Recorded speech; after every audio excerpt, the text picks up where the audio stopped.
Okay, Mila Falcha, welcome to Irish Granny Tarot. It's time for our Saturday book. We are continuing this weekend with last weekend's book, video 1 and 2 were last week. So this is video number 3, Encounters by D.W. Pasulka. Very interesting woman, a professor of philosophy and religion at the University of North Carolina at Wilmington. Now, I have tried to get a hold of her. I think we would all love the opportunity to have a conversation, just a little chat with this very interesting person. And I did email her as part of the faculty. I couldn't find any other way to get a hold of her. And I got one of those automated responses. Thank you, for getting in touch. If you're a member of the university, you'll hear back from me. And if you're not a student or a faculty member, too bad. No, I don't have time. I can't deal with it. So, my request to anybody viewing today, if you attend or teach at the University of North Carolina in Wilmington, if you know a student or faculty member or staff member or somebody just driving by, I would love it if you would reach out to Professor Pasulka and in some way convince her that she would have a very solid fan base here. I'm sure it's going to make a big difference for her, but we would love to talk with her. So anybody who knows her or how to get hold of her, let me know. Okay, so continue with the book. And before we get going, this is her other book, American Cosmic, which we've also done, which is also a fascinating book. And she makes quite a bit of reference to somebody who has become her friend, at least colleague, Jacques Vallée, Passport to Magonia. Very much about the parallels between mythology, lore, indigenous tradition, and UFOs. And that's what we're talking about here today in this book and beyond. So let's proceed with video number 3, chapter 4, The Greyman, part 2. Oh, and starts with a quote from the book. Okay.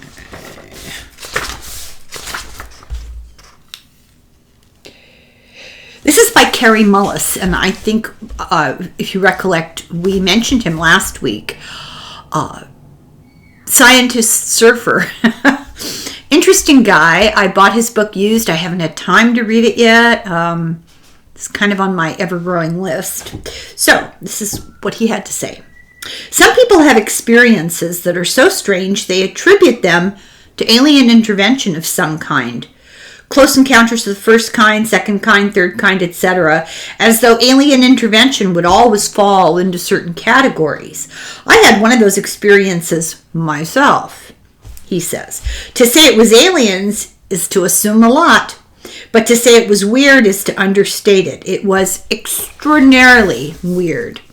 And we have spoken in the past with people who've had interaction with what they could only term as aliens. And dropping a little hint here, I have a conversation coming up next week with somebody. It's going to blow your mind. It's such an interesting person. So that's what Kary Mullis had to say. Don't assume anything, except this is all high strangeness. So this is event number 2, having to do with the Greyman, which happened in the early 2000s. It's a scientist who attended a Christian church, excuse me, and he made church friends with a retired older guy in the congregation. And the Greyman used to like to let this older man just talk. He was interesting. So one night, this church guy told the Greyman that his work is so secret, church guy's work was so secret, that when he traveled by plane for meetings, his briefcase was handcuffed to him. And this guy worked with well-known aeronautic companies. My husband's mowing the lawn, I'm sensitive. So one night they were at his house for dinner, and it included the host, this is this church guy, and his wife, the gray man, who wants to remain anonymous, and a young couple. And suddenly the woman blurted out to the to the church guy, that they're having these conversations about weird things. She says, well, what about UFOs? And the gray man felt embarrassed because he knew how stigmatized the whole entire subject was. And the older guy just looked right at her and said, yeah, well, they're real. So the gray man was shocked. He says this was a paradigm shift in his attitude and his assumptions, and he began studying for real. Before that, he had just felt like anyone talking about UFOs anyone who did that was maybe just a little loony. And all of a sudden, this man he respected and thought was interesting and had extreme high caliber secret type job, that he carried a handcuffed briefcase in the aeronautics industry. So he respected him for being intelligent and, he hoped, stable. So this was a shock. And his attitudes and assumptions began to change as he studied. He believed UFOs were often accompanied, he didn't just believe it, he found this out, by paranormal and supernatural aspects. So I'll give you an example. This is not in the book, but this comes to my mind from the top of my head. Sasquatch. Somebody sees Sasquatch. And at the same time, in the same area, there are independent sightings of UFOs and weird orbs floating around the forest. This sort of thing happens all the time, together with each other. So he believed that this whole thing, this is the key to understanding the nature of the UFO phenomena, were those phenomena, aliens and abductions and everything. The key was to also look at the paranormal, because there was a connection, obviously. He said, we don't communicate with astronauts by using a Ouija board. And returning astronauts are not suddenly reporting supernatural events at home. Well, actually, they're reporting supernatural events. They're just careful who they tell, but we're going to get to that. But most UFO and ET contact is involved with some paranormal stuff at the same time. So he says that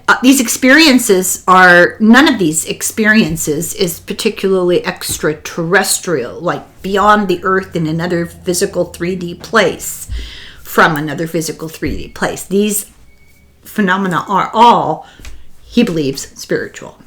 So even in Close Encounters, the movie, there's a lot of paranormal stuff that goes on. Now, if I can remind you, Jacques Vallée is the guy they fashioned the character in the movie after, the French scientist who was communicating with the alien ship by using musical tones. Do-do-do-do-do. Yeah, well, I'm not a very good singer. This is Jacques Vallée that they based that character on. So in Close Encounters, there are things like the vacuum cleaner, it goes by itself.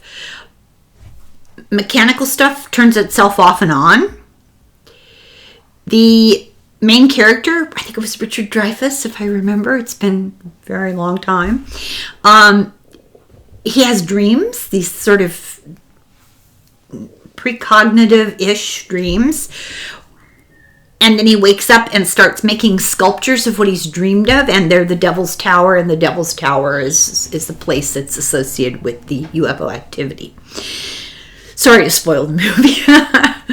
So this gray guy reports weird dreams and has had them his whole life, including moments of sleep paralysis, which happens to 50% of the population globally. I've never had that happen, but I imagine it's terrifying, and I'm not courting it, knock on wood, right? It's when you wake up, but you feel like you can't move. You have no control over your body. You're frozen, but you're conscious. I think that would be terrifying. dream usually, his moment, his weirdness, usually included seeing a child approaching the bed. This happens a lot in these moments of sleep paralysis. The sleepers often feel threatened, but they can't move to flee. And the gray man tells about waking to a hooded man in a white mask, and sensing that his life was in danger, that he might be killed. And he lunged at this hooded figure, and it dissolved. So obviously he wasn't paralyzed at that time. See, he's had 3 gray aliens wake him up, and he was terrified because he thought they were evil. Oh, is that the only reason he was terrified? I have to say, I find that very disturbing too. But he knew these weren't dreams. He knew he was awake, and he would prepare for bed with a plan in mind about how to deal with all of this stuff. Kary Mullis, the scientist, surfer guy, he encountered a similar gray being, and it began in his yard when he thought he saw, or in the woods outside a cabin, he thought he was looking at what he called an electric raccoon. This is a, what's it called? A cover image, a mask. It's when people will see an owl flying in the street by their car, and it's actually under hypnosis a UFO or an alien. And this raccoon was one of those masking images, so that what you remember is something relatively innocuous, like an electric raccoon, which I guess is less weird than little gray beings from outer space. And the raccoon, okay, this is where, if you didn't think that was weird, an electric raccoon, here we go. The raccoon said, "Good evening, doctor." And then the next thing Kary Mullis knew, it was morning. So he found himself walking on the road uphill from the house that he was staying in, and he said to himself, "What am I doing here?" He had no memory of the night before, and his clothes were dry and clean. It was damp in the morning, and he clean, spotless. What the heck? So he knew that he hadn't dreamed this, and now he's afraid to go on this property. If I remember correctly, because it's been a while since I read the book, this was a cabin that he owned. But now he was afraid, and he went back to the cabin, and he got a gun and went into the woods, and he just shot randomly all over the woods. Like, that's going to help. In 2019, Mullis died. And the gray man felt that his UFO experience was evil. Those are not two associated things. Those are two things I wrote, one right after the other. The gray man had a moment when he saw that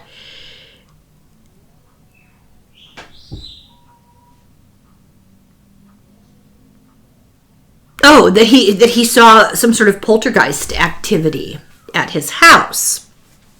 He never felt these were space travelers. He always felt there was something even stranger going on with these gray aliens that he saw. And he felt that it mocked him. They mocked him. The early United States rocket program, now we're going to get into some further strangeness. The early U.S. rocket program included the work of Jack Parsons, Aleister Crowley, and L. Ron Hubbard, the three stooges of the rocket program. Jack Parsons ended up blowing himself up, allegedly, at his house. I believe they were in Pasadena. I'm going to say it's the Jet Propulsion Laboratory that they were involved with. They were into aeronautically related physics, space travel related physics, and black magic. So those things apparently go hand in hand, which I think is kind of scary.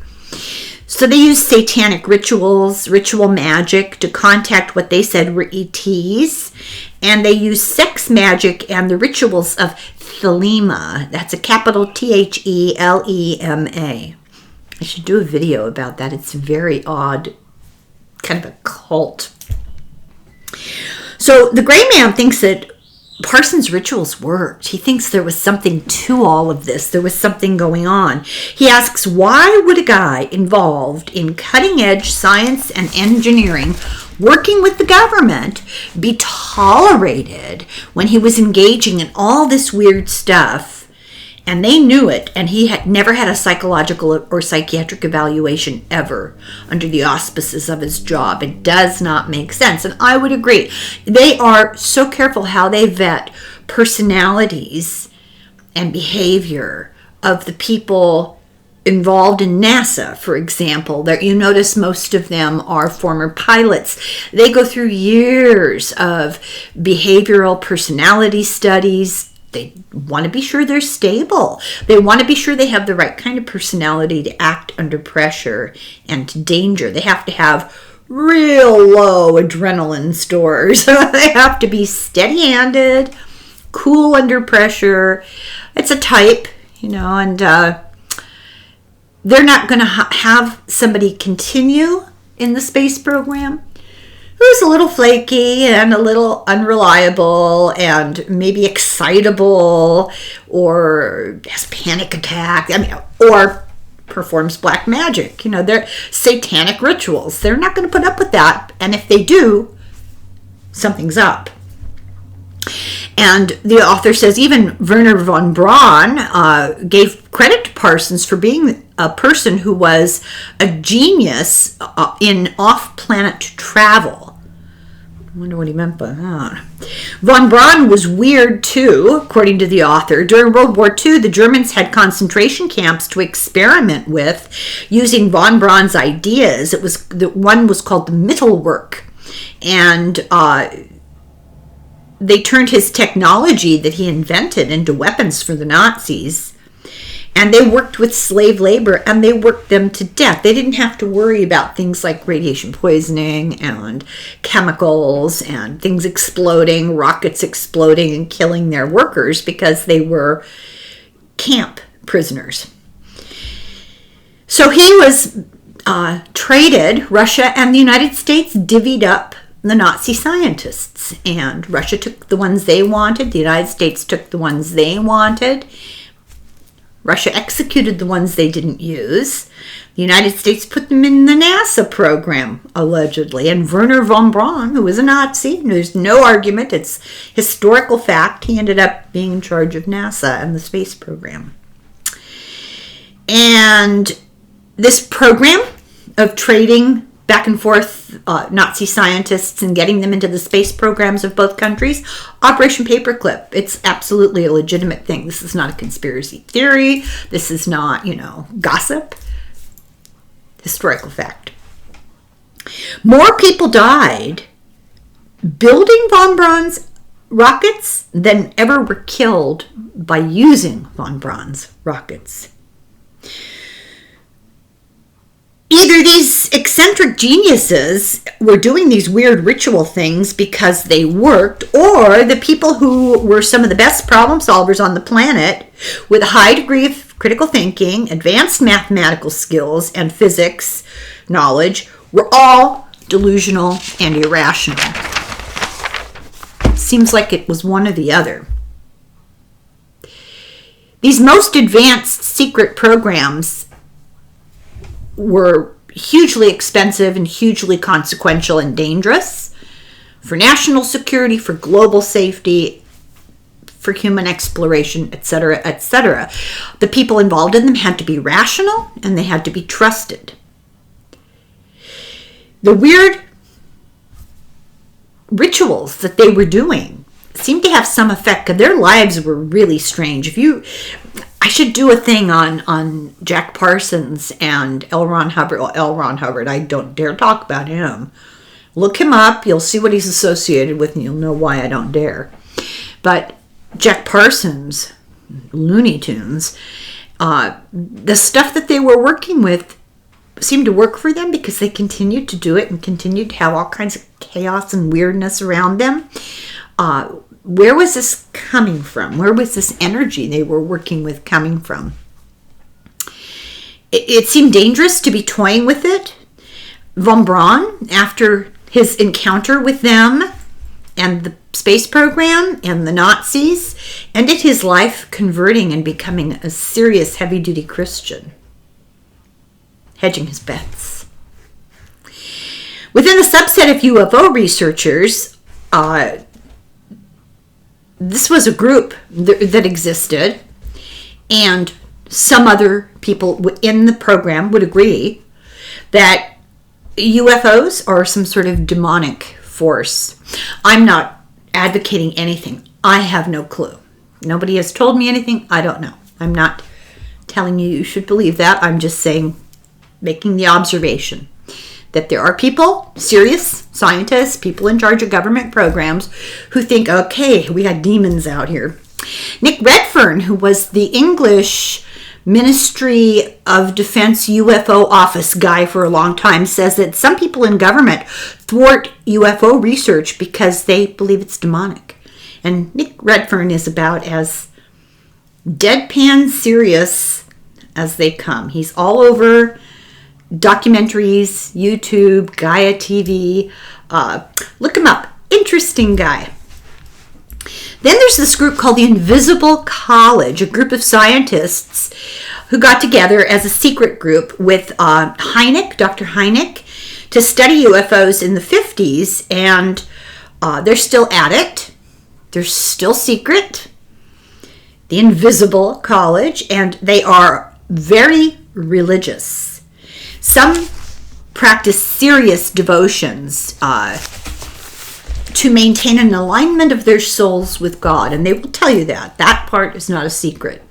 The greyman himself commits to a strict religious practice. So now the author is a professor of philosophy and religion, and she would be a person who's seen a lot of these belief systems, understands them well, and I think she has her own fairly serious religious practice. I think she's a Catholic. I don't think I'm wrong there.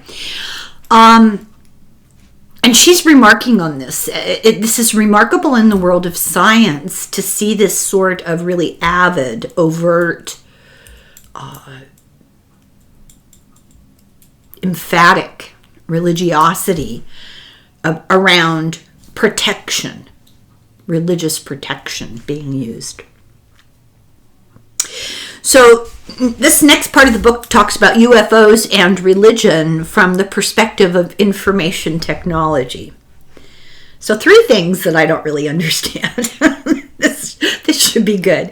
2021, the Pentagon came out with their report on UFOs. They had an academic research group that was formed, and most people are still not really aware of the long history of UFO research that's gone on, the secret studies that have gone on between scientists and governments. Most people think that this is something that exists on Bravo TV, or, it's just entertainment purposes only.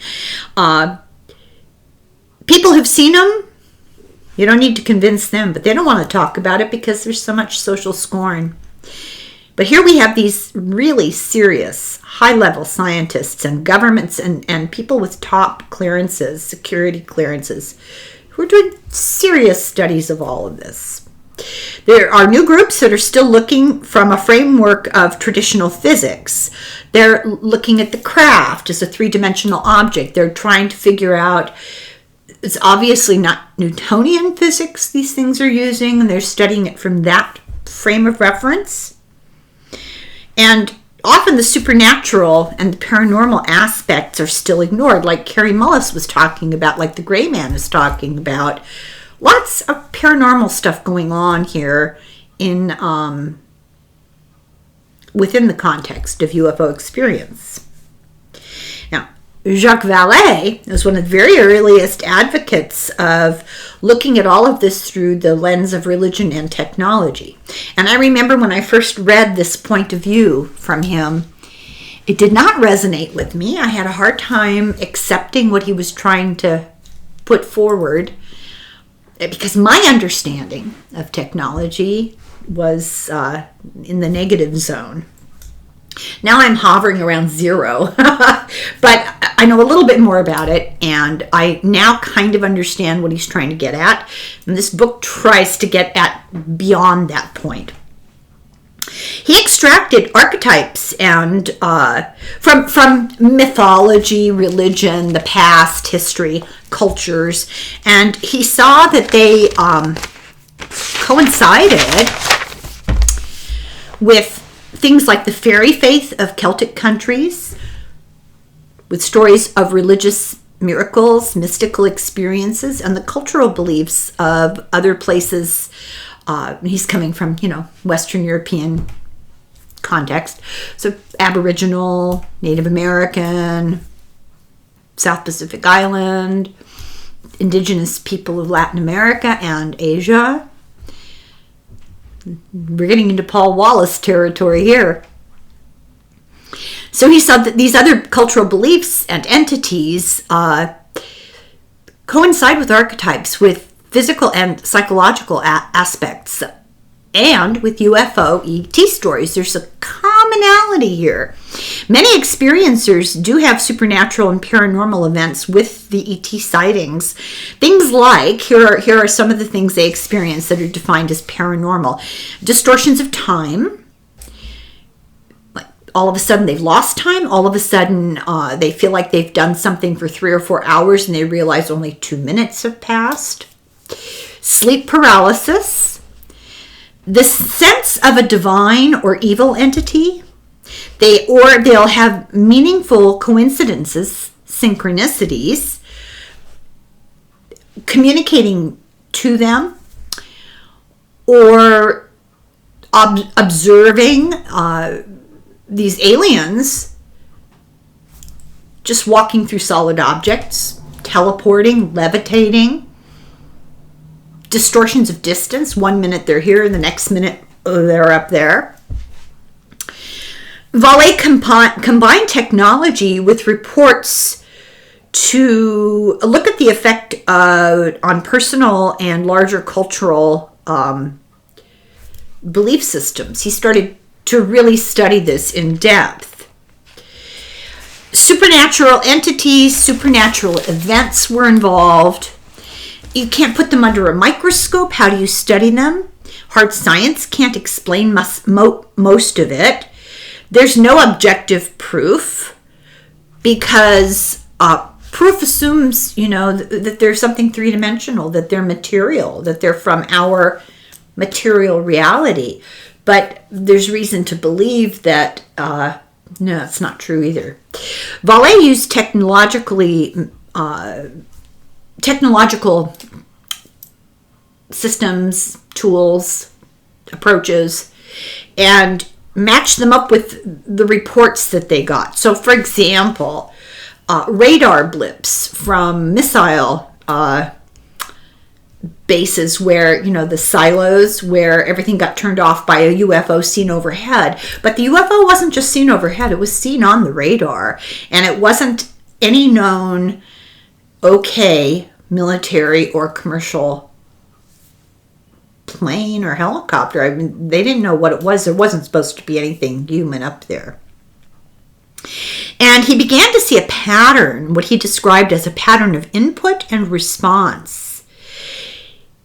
And he said if you start to look at it in those terms, these phenomena seem to be part of a control system. And this system informs technology. It gets technological results, but behavioral and psychological results too. And he says that if you study them from the point of view of research science, you start to see what would be identified, if you were working with rats or dogs or something, a schedule of reinforcement. We are being desensitized, like Pavlov's dogs, is kind of what he's trying to get at. The UFOs are being used by some intelligence to rearrange human beings' concepts of the world. Now that is creepy. I hadn't studied, yes, manipulated like lab animals psychologically for a long-term purpose. Hadn't really occurred to me. So he said, we get messages that defy rational analysis, but at the same time they address us on the level of myth and imagination. So that's weird. Page 100.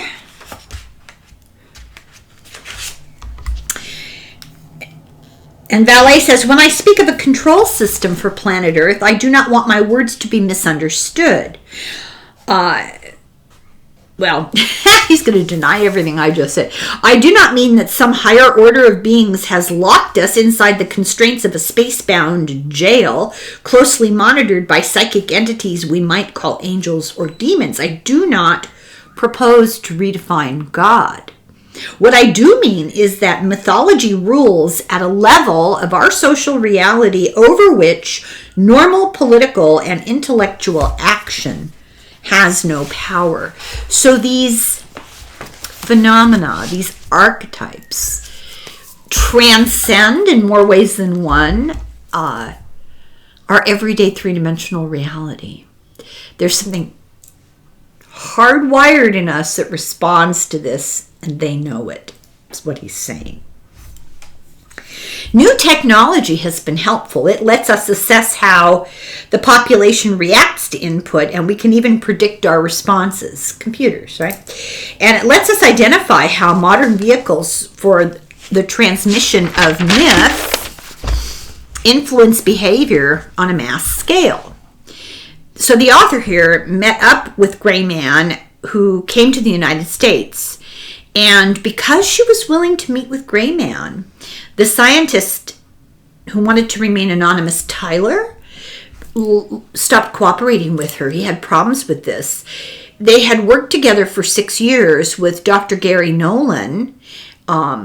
They had gone to the New Mexico UFO crash site, Roswell, and they had gone together to the Vatican Observatory, and Tyler's employer would not let him work with her, the author, if the Greyman came to the United States to also work with her. He was very angry with her, and he told her, we are not meant to figure this out. And in the margin, I wrote, in big letters, WTF, question mark, question mark, question mark. This is stunning. Let's pursue it. Chapter 5, The Soldier. November 1st, Dia de los Muertos, the Day of the Dead, or All Saints' Day. It commemorates all saints and martyrs. It's, the day after Halloween. And hallow means holy. Hallow means holy. Ween, Eve, the night before the Day of the Holy. That's why Halloween's called Halloween. Anyway, on November 1st, people give thanks and respect to the dead, their ancestors, people who have gone before, saints that they admire, people who've transitioned, they honor their lives. The portal between the living and the dead is open, and the separation and lack of communication is mitigated. So then we get to this French guy whose name I can never pronounce. So here we go. This will be very entertaining. Have to ask our friend Nate how well I butchered this name. This is a guy that I actually studied in college because Jesuit school. Pierre Teilhard de Chardin, who was a French Jesuit priest, and he fought in World War I. And he believed that the trauma of the war opened him up psychically to an organic network that he called the noosphere. And he said that he could see Earth's soul in a battle. That this was the World War I did this. This provided him with this insight. He was able to see this organic network. Somewhat like Carl Jung talked about, somewhat like Plato talked about, some like Stefan Schwartz talks about. And Chardin is regarded as a saint by many people. I studied him in college, and I remember being distinctly unimpressed because I was not interested in philosophy of any sort. Recently, I went to Thrift Books and bought an old copy of one of his books, and I opened it to the first page, read the first paragraph, and closed it, and I went, oh my God, this is why I didn't like this in college. I was thinking of, reacting to nature here. Allergies.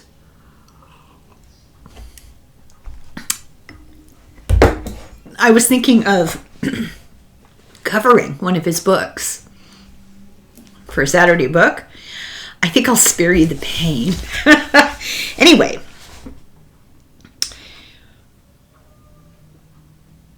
Okay, I'm not going to, I wrote down that there was a quote here, but I'm gonna skip it because it's way too lengthy. I'm just going to move forward and we'll get the gist. The author talked about a student, Jose, who was a farmer. This student of hers was a soldier going to England, and it was the first time he traveled out of the U.S. So he became, I want to say a Marine, if I remember correctly. He was going to go fight, and he expressed a physical reaction to the whole idea. And she said, look, he had been religious, and that doesn't change just because, he became a soldier.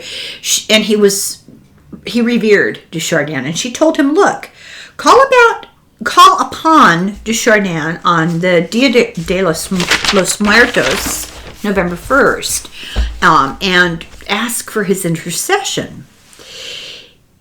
He said he had, but when he did it, he didn't realize the significance of the date. He didn't realize it was November 1st. He wasn't paying attention. Later on, he took this as sort of a synchronistic sign that he was on the right path, that he did this subconsciously, picking such an important day. So Chardin was also a soldier and a philosopher, and he had warned that humans have a choice coming as the noosphere, that organic network around us, expands. We can live or die by technology. And this was way before the computer, way before the internet, but he knew something, and he said that this choice is coming down on us, barreling down like the chariot. And we're going to be faced with a choice, and I feel like this is coming soon. I just get that sense. But anyway, Jose was going to be interviewed for a docuseries about multiple UFO experiences he'd had in his life, and he said he just hated the subject. He didn't really want to talk about it, but he agreed. He says this public hysteria about UFOs is unnecessary and harmful. He said UFOs are a natural part of life. They're imbued with spiritual meaning and choices. So this is a point of view. He believed that his initiation into this topic started as a child when he was too young to really choose, but now he has no choice either but to continue to reach for the future, which implies the present is not optimal, the author says. Reaching for the future is a choice between life and death, he says. So he's warning us that we're coming to a paradigm shift in human existence where we're going to have to decide our relationship between technology and belief or religion, or how we treat each other. I don't know what philosophy.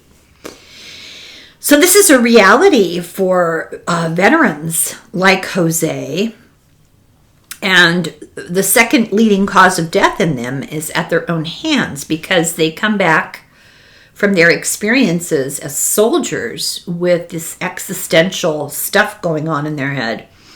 The author sees two kinds of students that come to her at school. They're taking religious classes because it's required for their degree or to get into grad school. And then the other kind is people like Jose, who chose the road of spiritual growth, and they really are interested in exploring philosophy and religion. The first week of college, Jose organized a student group for veterans to talk to avoid self-harm. He was a conduit of hope, she says. The organization did another organization, a project to help at-risk children. He got a plot of land donated and had the children, the point of this was to get them offline, get them away from devices, help them to grow their own food and learn about nutrition, and to learn business skills. For example, one of the things he had these kids do was make chili sauce from what they grew for sale. And they learned the whole process. Learning philosophy has Powerful effects on lives. Many philosophers say it was a choice for them. It was necessary to prevent them from doing something self-existential. I'm trying to be careful because YouTube doesn't like those specific words, so we're talking carefully about it. For example, Hannah Arendt. I'd forgotten they mentioned her. We have her book. Where is it? Oh, it's covered. It's about tyranny. It's right behind. Oh, let me show you. It's right behind that little card, that little temperance card. So Hannah Arendt said philosophy is really life. And she said, look at the Greek roots. Philo means, it comes from philo, which means lover, and Sophia, which means wisdom. A philosopher is a lover of wisdom. So when she was 17, she met the philosopher Martin Heidegger, and from him she received what she called a tradition of thinking, dialectical philosophy. This is where two people with differing views have a dialogue because they wish to arrive at the truth through reasoned argumentation. Foreign to our political situation today, but it's when two people with different views sit down and rationally discuss things to see if there's an intersection of things that are true. Fancy that. It's about engaging in reflection and thinking until it becomes a moral sense, something that you feel is morally correct. On the battlefield with fellows, Jose felt a connection to all of the souls on earth, and to Chardin the same thing. That there was a network which was life-giving and helped him to know who to trust and where it was safe to go. It was how he survived. His fellow soldiers, and this is Jose speaking, his fellow soldiers called him lucky.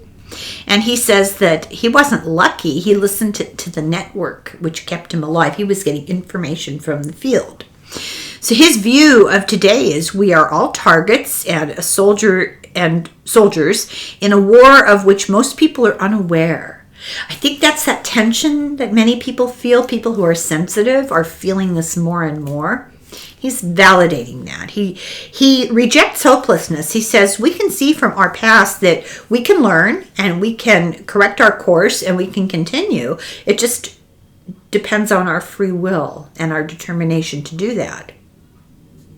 He says you must keep God at the center of your will or you will be lost. And he says, God, you define that. There is no definition. You define it. You know what that means. Or even if you don't believe in a God, you know what that term represents. And most people know it, but they don't have guidance. They don't have a leader, or they don't have validation. They don't have someone to shine a light on it and tell them, well, you're doing the right thing. He says you must try in response to world events. We are called upon. We must respond. We're not allowed to turn our backs. And it doesn't matter if it's on the other side of the planet. It is our obligation. And I'm absolutely sure that a decent percentage of young people on college campuses today are doing the same thing. You know, lots of opinions in every different direction about what's going on, but I think it's important to remember that they're acting on what they think is correct. He says this is not trivial.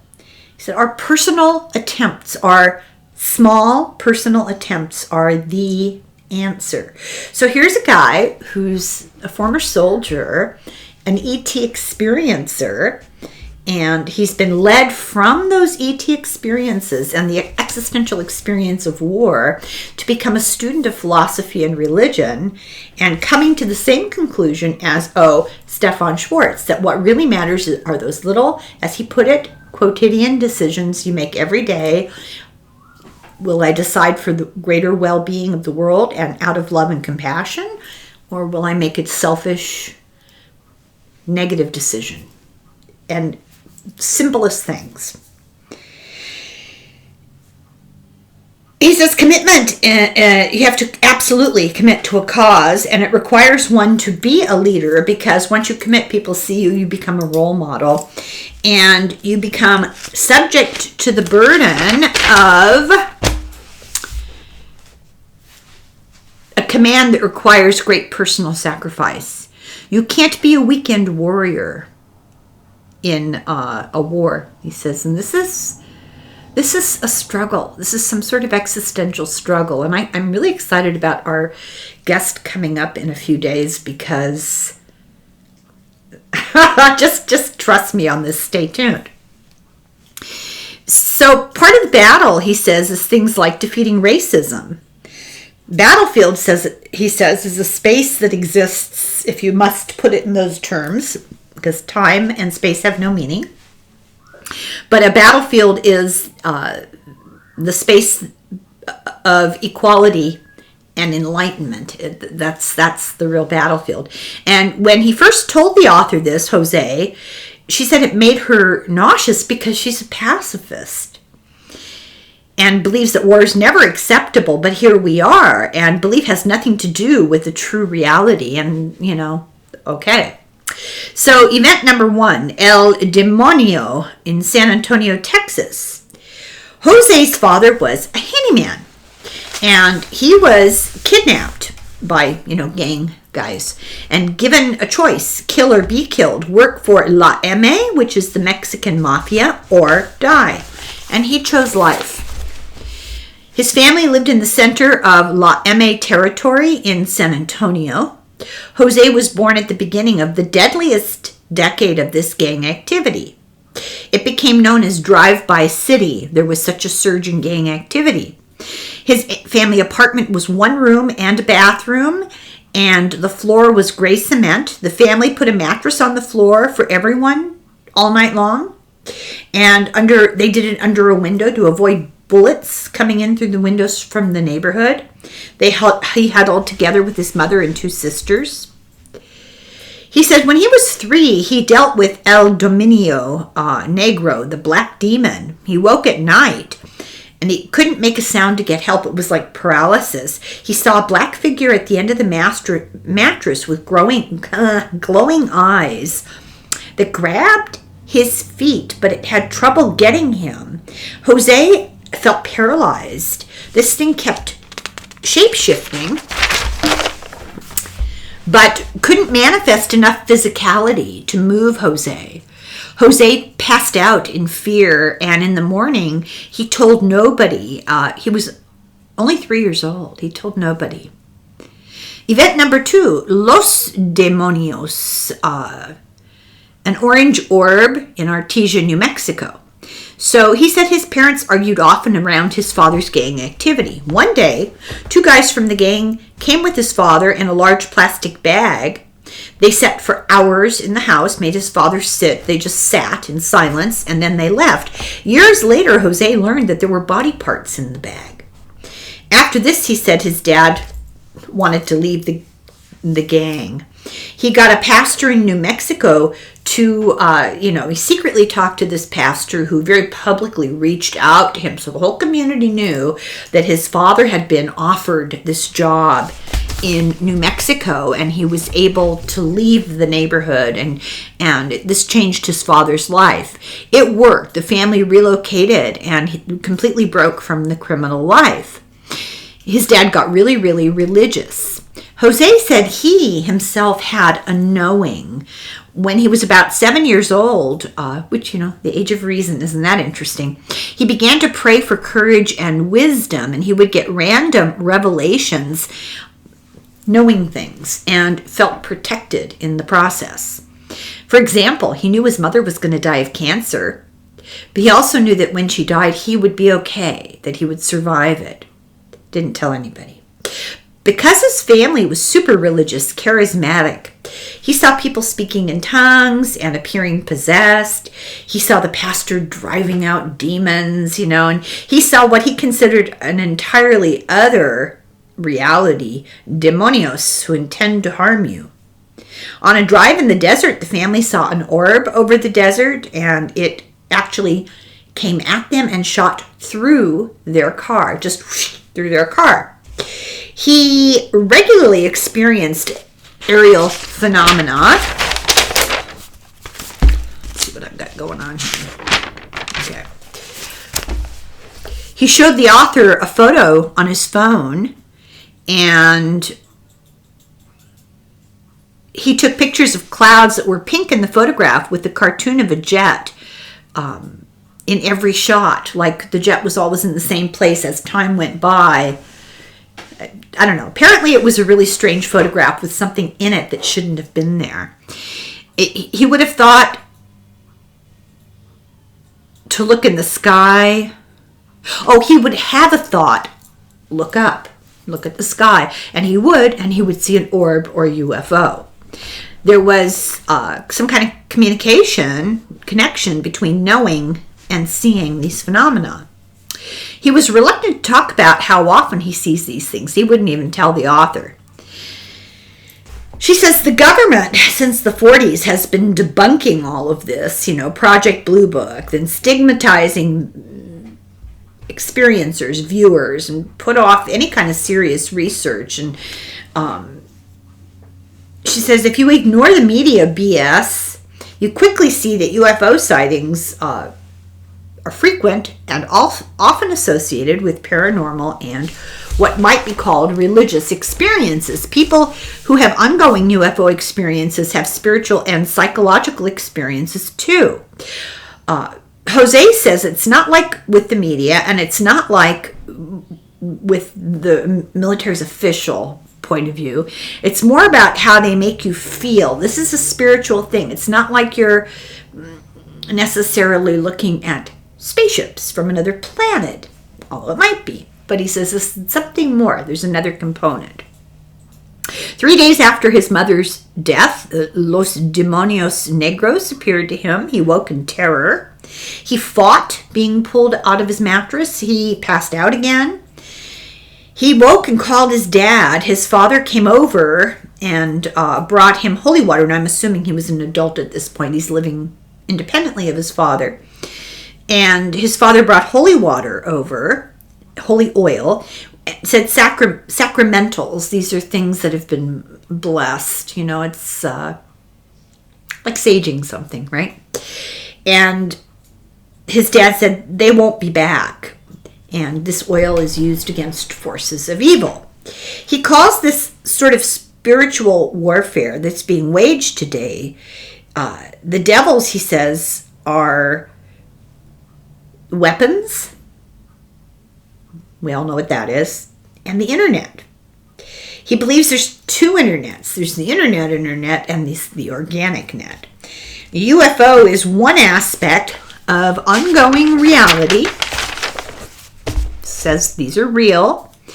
And it involves other supernatural events, and it reveals that one has accepted one's mission in life. That if you are a frequent UFO experiencer of any sort,